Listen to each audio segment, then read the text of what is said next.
It's What's Hot in Tucson Live. We're here again with Phil Persson. Always good to see you, Phil. Thank you, Lauren, for having me. Great to see you too. Now, I did notice that your cases have had an infiltration of beautiful mineral specimens. There's been an infestation of pretty rocks, guys. I talked to my doctor. I tried to get on medication, but here we are. We're selling beautiful minerals in Tucson. So with that in mind, let's look at a beautiful rock. So everybody loves these Illinois fluorites, and I'm not ashamed to say that I am not immune to loving them as well. This is from the Minerva mine, which is probably the king of Illinois fluorite mines these days. And it's just a really pretty piece. It's big. It's got a very distinctive blue color. And these barite dissolution holes are just really interesting on this guy. I was going to say, this crosses the boundary into, with these, where you see these spheres, there used to be barite. Yep. And they have vacated the situation, which has provided us with these, incredible windows into the lemon yellow cores. Yep. And what I also love is because they were spheres, you can actually see this incredible pattern within those holes as well. Yeah. It's a pretty rock that tells a story. Rocks don't have to be ugly to be geologically interesting, obviously. And I think that the combination of the glassy crystals with the sort of etched underneath is obviously very striking. And there's also little barite inclusions you can see in the fluorite, which is kind of neat too, that got trapped as the crystals were growing. Cool. Well, I like that one. Thank you. And this has a neat label too. I'll show that really briefly from an old collection.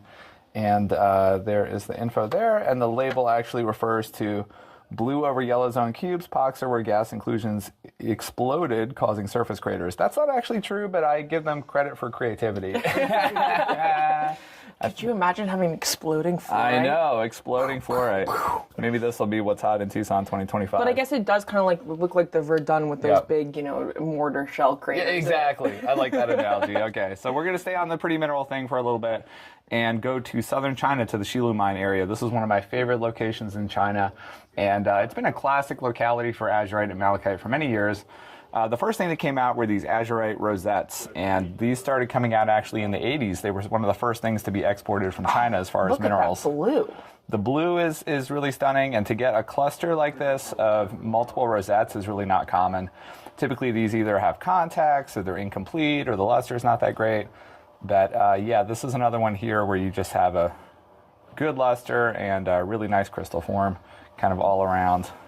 And, I really love that they've got that almost electric blue a la, Milpias in terms of they're not too dark. Mm-hmm. You actually get the azurite blue properly out of this locality. Yeah, well, coming from a Mexico collector like you, that's a high compliment, so I appreciate that. And it is a striking blue. It's a nice, intense blue, which I really like. And they pair quite nicely as well with these chatoyant, their copper cousins. They're copper cousins, these chatoyant malachites. And I just love these malachites. I personally think they're the best malachites in the world. The chatoyants, the form is really wonderful. And it's also really nice when you can get these undamaged. I was happy to get a batch of these recently that was just in really nice condition. I don't know. I would love to see photos of these pockets. I don't know how they collect these things. But the fact that they're able to get them out in this condition is pretty amazing. My understanding is they're almost like karst features. So you get stalactites and stalagmites. I think some of them are, and then you get clusters like this of multiple stalactites that are just sweet with a combination of chatoyants and then this banding. I love when the banding is exposed like that on the surface. It's very cool. So I've had some of these before, but this is definitely the best selection I've had, and really happy to have these for Tucson. I like that you have both styles, both the tall, skinny ones, as well as, these, structured ones as well. And there's the info on that guy. Thank you. Yeah, it's a treat to have stuff like this. I love my pretty minerals, and I hope folks can come and check me out during Tucson. Well, thank you so much for sharing, and thank you, Lauren. Always appreciate it. Thanks. Pleasure. Man. Thanks.